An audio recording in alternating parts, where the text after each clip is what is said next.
The quiet English countryside, with its rolling hills and serene lanes, seems an unlikely setting for a brutal and unsolved crime. Yet, on a warm summer evening in 1919, this tranquility was shattered by the mysterious death of Bella Wright, a young factory worker whose life was cut short under puzzling circumstances. Over a century later, her case, known as the Green Bicycle Mystery, remains one of England's most compelling unsolved crimes.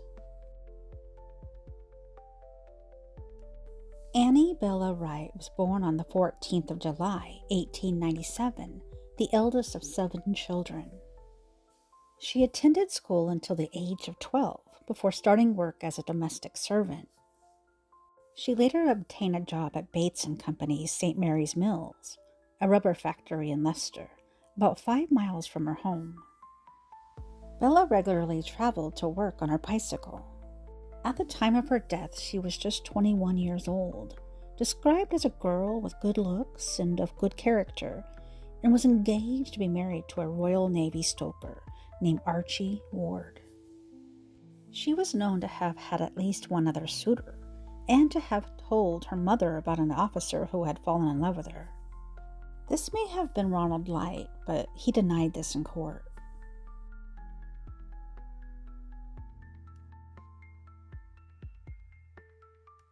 A 33-year-old math teacher, Ronald Light, is considered to be the prime suspect in Bella's murder. Ronald Light was born on the 19th of October, 1885. According to the prosecution brief from the trial, Mr. Light was expelled from Oakham School in 1902, age 17, for lifting a little girl's clothes over her head. The same brief states that in his 30s he attempted to seduce a 15-year-old girl and had admitted to engaging in improper conduct with an 8-year-old girl. Mr. Light was a graduate of the University of Birmingham, where he graduated as a civil engineer and gaining employment as a draftsman, making detailed drawings or plans for machinery, buildings, electronics, at the Derby Works of the Midland Railway in November of 1906. He was fired from the firm in August of 1914, suspected of setting a fire in a cupboard and of drawing indecent graffiti in a lavatory. He was also later dismissed from employment at a farm, accused of setting fire to haystacks. So he seems to definitely have a record. In May of 1910, he bought a distinctive green folding bicycle with an uncommon coaster brake. Following the outbreak of the First World War, Mr. Light underwent training at Chatham, Newark, and Ripon. He was commissioned as a second lieutenant in February of 1915 and deployed to the Western Front. He relinquished his commission in the Royal Engineers on the 1st of July, 1916, on the suggestion of his commanding officer. He returned to the ranks as a gunner in the Honorable Artillery Company.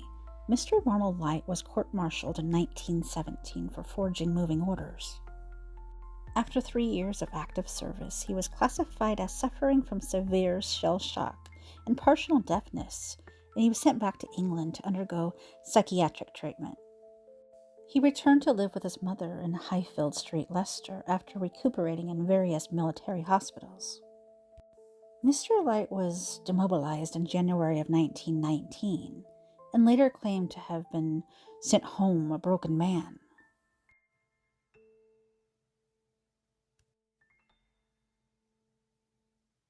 Bella Wright and Ronald Light met by chance on the 5th of July, 1919, at around 6:45 p.m. as she rode her bicycle to the village where her uncle lived. In his testimony at the trial, Ronald Light said that he rode his bicycle towards the crossroads where Golby Lane crosses Houghton Lane, where he saw a young woman bending over her bicycle, and she raised her head in his direction as he approached her, asking him if he had a spanner to help tighten a loose freewheel on her bike. He said he didn't, but he did what he could to resolve the problem. During their conversation, Mr. Light learned of Bella's destination and offered to accompany her, and she accepted the offer.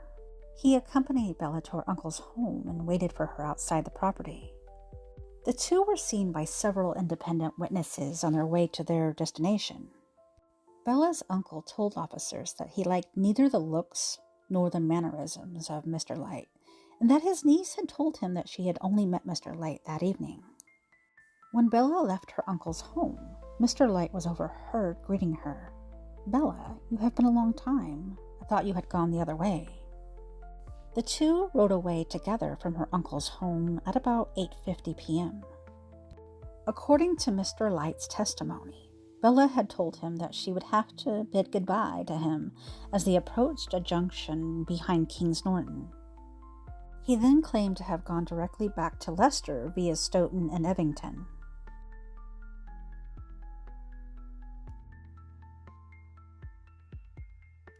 "30 minutes after the two had ridden away from Bella's uncle's home, Bella Wright's body was found on Gartree Road, part of the Via Divina Roman Road, by a farmer named Joseph Cowell. She was discovered alongside her bicycle, and her face was bloodied, with deep gouge marks visible on her cheeks and jaw. Guessing that the girl may have run off the road by a motorist, Cowell initially deduced she had fallen from her bicycle and fatally injured herself. Mr. Cowell went to the nearby Great Glen to report the discovery to the local policeman, Constable Alfred Hall, who phoned a doctor in Bilston. When Dr. Williams arrived at the Hall's residence, the trio returned to Little Stretton, where the doctor gave instructions that the girl's body be moved to a nearby unoccupied house. At the scene, P.C. Hall found what he described as smears of blood on top bar of the field gate, although he found no human footprints on either side of the gate. A dead carrion crow was discovered in a field close to the gate. Dr. Williams made a cursory candlelight examination of the scene, having agreed with Mr. Cowell's assumption that she died in a simple bicycle accident, dying from a combination of blood loss and head injury. P.C. Hall didn't accept this, and he returned to the scene the following day at 6 a.m. to search for any signs of foul play. During the careful search, a .455 caliber bullet was found 17 feet from where Bella Wright's body was discovered. The bullet was embedded in the ground by the imprint of a horse's hoof, which had not yet been removed from the scene. P.C. Hall went to the unoccupied house and washed the congealed blood off the face of Bella's body, finding a single entry wound beneath the left eye. After being informed of P.C. Hall's discovery, Dr. Williams and another doctor performed a full post-mortem upon the body, finding that Bella Wright had been shot once beneath the left eye from a distance of 6 to 7 feet, and that the bullet had exited the back of her skull.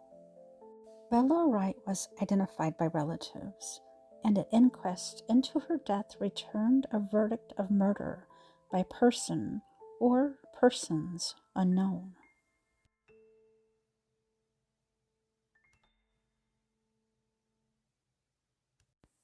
Police inquiries revealed that no one but Bella Wright and her riding companion had been seen in the vicinity of Gartree Road at the time of her death. Investigators were able to get a detailed description of the individuals seen with Bella, as several people had seen them riding together. The person was described as being 35 to 40 years of age, with a broad, full face, and between 5'7" and 5'9" tall. He had been wearing a gray suit, gray cap, collar and tie, and black boots. The chief constable issued appeals in local and national press, urging the man to come forward to assist them with their inquiries, but these appeals were unsuccessful. Checks of premises where bicycles were bought, sold, or repaired for this distinctive green bicycle failed. Then, on the 10th of July, a bicycle repairman informed the police that he had repaired a bicycle matching the description that previous day. He also informed police that the man riding this bike had told him of his intentions to go for a ride in the country that day. Mr. Ronald Light later claimed not to have even known about Bella Wright's death until he read a Leicester Mercury article on the 8th of July. He worried over the matter for some time before deciding to do nothing beyond removing his bicycle from where he normally stored it in the attic. He said that he failed to come forward in response to the police and media appeals to avoid worrying his mother. In October of 1919, Ronald Light took his bicycle from the attic and filed the serial numbers from the frame. He then took the bicycle to the Upperton Road Bridge in Leicester, where he detached the rear wheel and then dismantled the rest of the bike. Each section, except the rear wheel with its coaster brake, were thrown into the river Soar. An act witnessed by a laborer named Samuel Holland, who had been walking his night shift at the nearby mill. The distinctive green bicycle was discovered when Enoch Whitehouse was guiding a horse-drawn barge, laden with coal, along the river Soar. The tow rope of the barge snagged the frame of the bicycle, bringing it to the surface of the canal. Whitehouse informed the police, and they decided to drag the canal, where more pieces of the bicycle were discovered.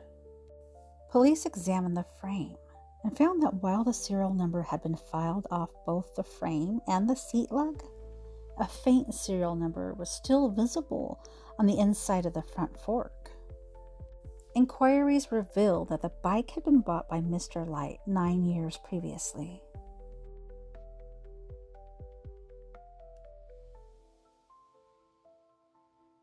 Mr. Ronald Light was arrested on the 4th of March of 1920 at Dean Close School in Cheltenham, where he has secured a position teaching mathematics. He was brought to Leicestershire to be charged with the murder of Bella Wright. At first, Mr. Light denied ever being in or near Golby on the 5th of July, or meeting Bella on that date. He also claimed that he never owned a green bicycle. When he was told of the link between him and the bicycle, he claimed that he had sold the bike years ago to an individual whose name that he could no longer recall. However, Mr. Light was identified by eyewitnesses as the person who had been riding alongside Bella Wright on the evening of her death. Mr. Cox, the bicycle repairman, identified Ronald Light from a police identity parade as being the person that had repairs conducted on a distinctive green bicycle on the day of Bella Wright's death. Mr. Light's mother's maid, Mary Elizabeth Webb, told investigators that on the 5th of July, Mr. Light hadn't returned home until around 10 p.m., claiming that his bicycle had broken down and he had to push it home. He had also sold or destroyed all the clothing that he had worn on that day. On the 19th of March, additional pieces of evidence were found. An army pistol holster, identified as having been issued to Mr. Light, and a dozen live .455 caliber bullets were dredged from the same canal in which the section of the bicycle had been retrieved. The bullets were found to match the spent bullet found at the crime scene. The trial of Mr. Ronald Light opened in Leicester Castle on the 8th of June of 1920. He was tried before Mr. Justice Horridge and entered a plea of not guilty. He was defended by Sir Edward Marshall Hall, and the prosecution team consisted of Sir Gordon Hewart, Norman Burkett, and Henry Maddox. The prosecution suggested that a mile west of Golby, for unknown reasons, that Bella Wright had fled from Mr. Ronald Light, panicked, and headed south on an inferior road that was a possible route home, but not the shortest one, and that Mr. Light took an alternative route with the intention of ambushing her and had waited at a gate where he shot her once before fleeing the scene. To support the theory, eyewitnesses and other individuals testified as having seen Mr. Light in the company of Bella Wright on the evening of her murder, and to his ownership of the bicycle, and his later efforts to remove any identifying marks on the bike, and the disposal of the bicycle, the revolver holster, and unspent bullets of the same caliber as the bullet used to kill Bella Wright in the River Soar. Furthermore, upon his arrest, Mr. Light had told police numerous lies until confronted with proof or inconsistencies in his claims. Two girls aged 14 and 12 years of age testified for the prosecution that roughly 3 hours before Mr. Light had encountered Bella Wright, that he had pestered them as they rode their bicycles close to where Bella Wright's body was subsequently found. Mr. Ronald Light testified in his own defense. He had a well-spoken demeanor and admitted to having lied to the police upon his arrest, and he even admitted to everything testified to by the other witnesses. He, however, did not admit to possession of the service revolver or Bella Wright's murder, claiming that they had parted company at a junction close to King's Norton soon after she had left her uncle's cottage in his company.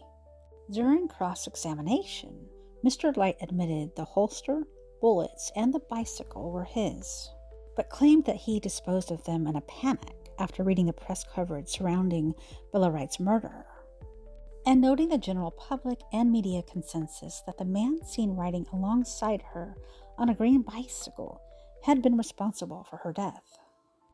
Mr. Light's version of events, as he presented them to the court, couldn't be contradicted or disproved by any detail. Despite being subjected to 5 hours of cross-examination, Mr. Light didn't contradict himself on a single occasion. Marshal Hall restricted his examination of Mr. Light to technical matters. He questioned the testimony of the expert witness on ballistics, introducing the possibility that a stray shot fired from a distance could have killed Bella Wright. Mr. Hall also contended that a person shot at close range from a service revolver would have much greater damage to their face, and that a stray shot fired by an individual from a distance could have inadvertently killed Bella Wright.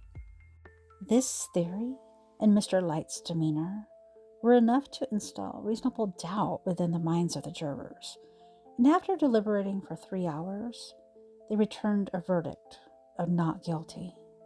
The verdict on the 11th of June was cheered by spectators present within the courtroom.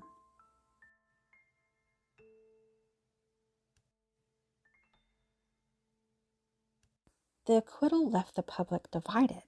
If Ronald Light was innocent, then why had he gone to such lengths to dispose of the bicycle and the ammunition? Why did he wait months to do so? And why was his account riddled with inconsistencies? On the other hand, if Light was guilty, what was his motive? Bella had not been robbed or assaulted, and there was no evidence of animosity between them.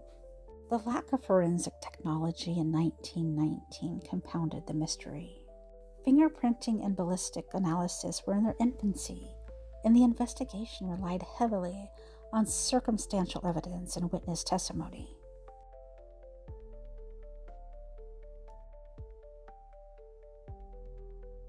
The green bicycle mystery remains unsolved, its details as murky as the river that concealed the bicycle.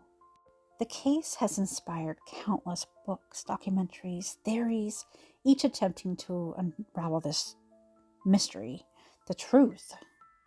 Yet, even with modern forensic advancements, the mystery of Bella Wright's death continues to defy resolution. More than a century later, the story endures as a chilling reminder of the limitations of the early 20th century investigations. Was Bella Wright the victim of a calculated murder, or was this a tragic accident? And what secrets did Ronald Light take to his grave? Perhaps the answers will never be known, but the haunting tale of Bella Wright and the green bicycle murder will forever haunt the minds of true crime history and mysteries. Thank you guys for watching this episode of Tales Told in the Dark. A little bit of true crime and mystery. I've been meaning to do this one for a while. What do you guys think about this case? I personally think that Ronald Light, maybe he was mad because she, didn't say yes to him or something. I feel like he killed her. What do you think? And if he did do this, which I think he did, it just makes me so angry that he got away with it and Bella Wright never got justice. I'm so angry. Tell me what you feel in the comments, guys. You want to hear some more of these? I really like to do some more mysteries. Definitely, I love mysteries. So, see you all next time on Tales Told in the Dark.